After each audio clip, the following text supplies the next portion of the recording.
Agora vamos continuar falando sobre as estruturas celulares.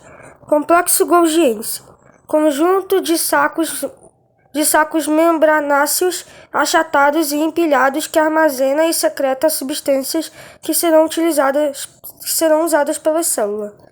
Ribossomos, pequenos grãos associados ao retículo endoplasmático rugoso que sintetizam proteína na célula. Retículo endoplasmático. Rede de membranas dobradas divide-se em rugoso, com ribossomos, e liso, sem ribossomos.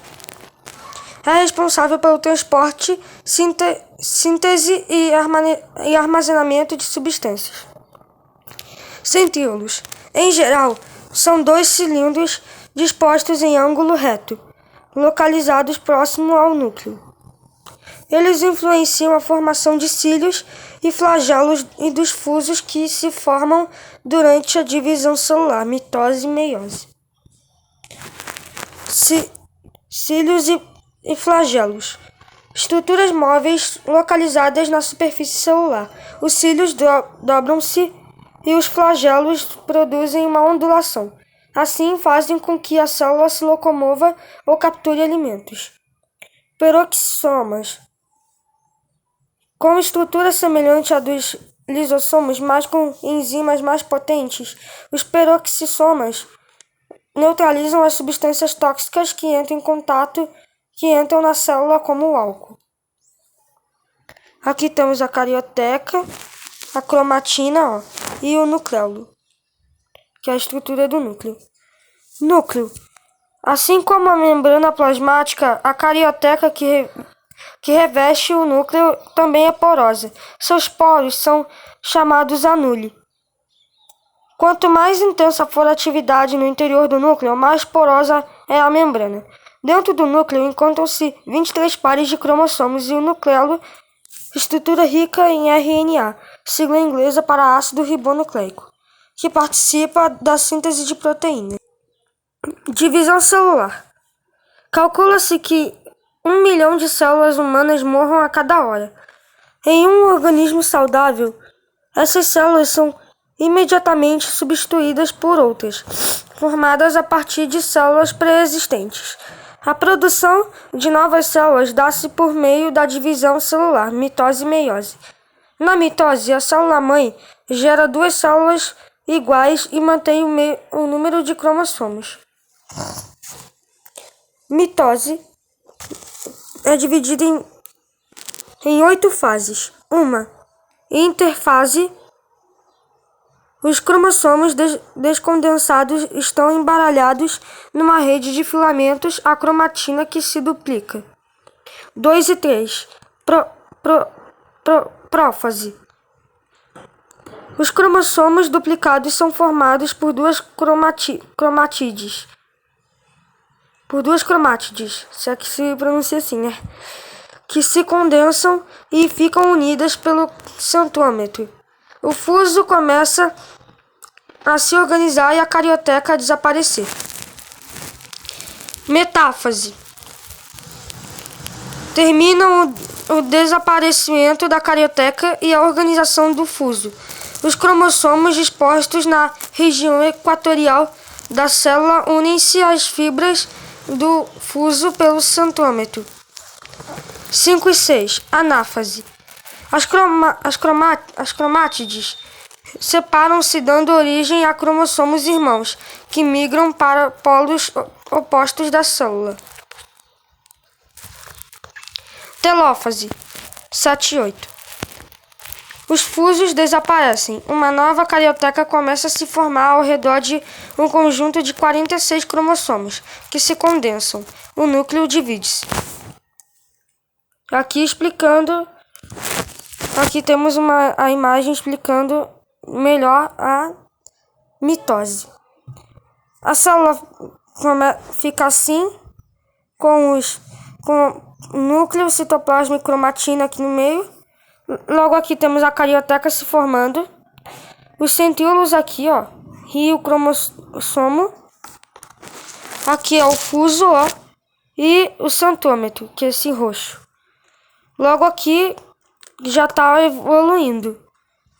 Agora é as cromátides. Aqui, ó, essa é a cromátide. Logo aqui tem os cromossomos irmãos, que é esses dois vermelhos. Por isso irmãos, né? E aqui temos a que já se divide em duas aqui, ó. Aqui é a célula mãe que vai se dividindo em duas. E aqui temos o núcleo de uma célula e o núcleo da outra.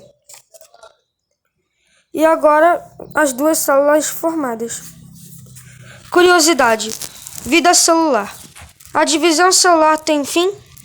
Estudos mostram que uma célula humana divide-se 50 vezes. Depois de tantas mitoses, a célula morre. Agora vamos falar sobre o metabolismo celular.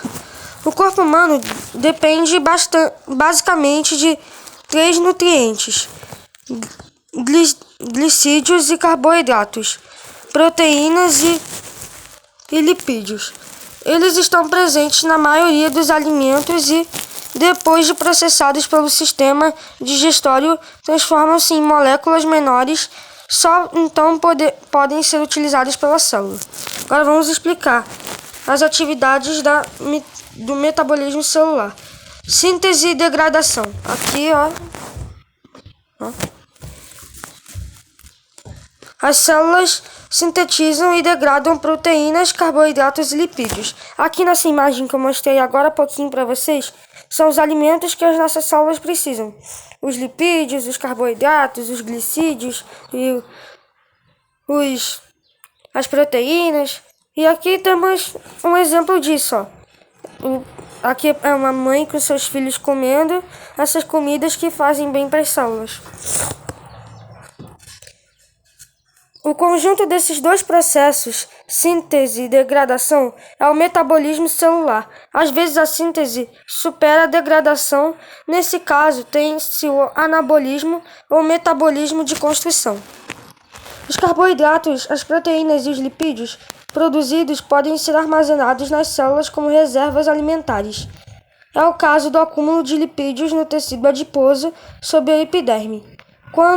Quando é a degradação que predomina, o processo é chamado de catabolismo e libera energia para ser usada pela célula em suas várias atividades. Alimentando a célula. A célula captura nutrientes por meio de dois processos, fagocitose e pinocitose. No primeiro, a célula forma pseudópodes, falsos pés, que englobam a partícula sólida, dando origem a uma bolsa, o fagossomo, que penetra no citoplasma. Na pinocitose, a membrana plasmática se aprofunda no citoplasma, formando um canal que envolve gotículas de alimento. Essa bolsa é o pinossomo. Nos dois casos, os lisossomos aderem a essas bolsas para digerir os nutrientes necessários para manter a atividade do organismo. Dentro da célula. Agora aqui a imagem dentro da célula. Na foto ao lado, observam-se as mitocôndrias, ribossomos e retículo endoplasmático rugoso, estruturas que atuam no metabolismo celular.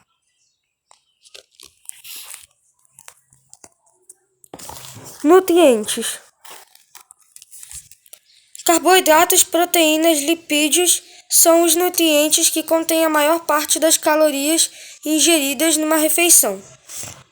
Por isso são chamados de macronutrientes.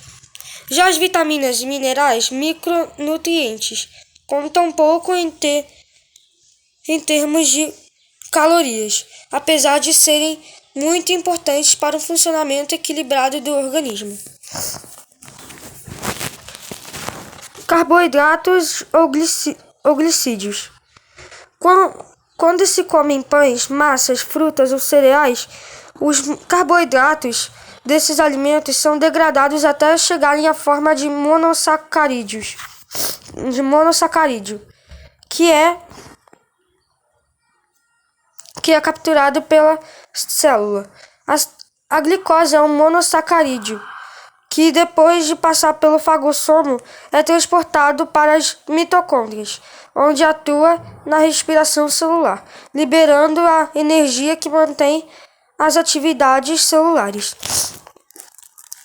Os carboidratos são a principal fonte de energia para o organismo. A célula também produz carboidratos a partir de monossacarídeos. Aqui o exemplo de carboidrato. Proteínas. Ao ingerir carnes, leites e ovos, o organismo nutre-se de proteínas que são degradadas até se transformarem em aminoácidos, que são englobados pela célula. Depois de passar pelo fagossomo, o aminoácido passa pelo retículo endoplasmático rugoso, onde os ribossomos farão a síntese de proteína. Estas podem ser aproveitadas de diversas maneiras, formando as estruturas da própria célula, dos músculos, dos ossos e das cartilagens. Aqui é o exemplo de proteína. Tem o peixe, a carne, o ovo e o leite. Lipídios. Presentes na manteiga e no óleo. Por exemplo, eles são degradados antes de serem englobados pela célula sob a forma de moléculas de ácidos graxos e de glicerol, que servem de matéria-prima para a produção de lipídios realizada no retículo endoplasmático liso. Depois são empacotados pelo complexo Golgiense e secretados pela célula. Assim, podem ser utilizados por outras partes do organismo. Então, foi isso, gente. Então, no próximo vídeo falaremos sobre os tecidos. Tchauzinho, galera!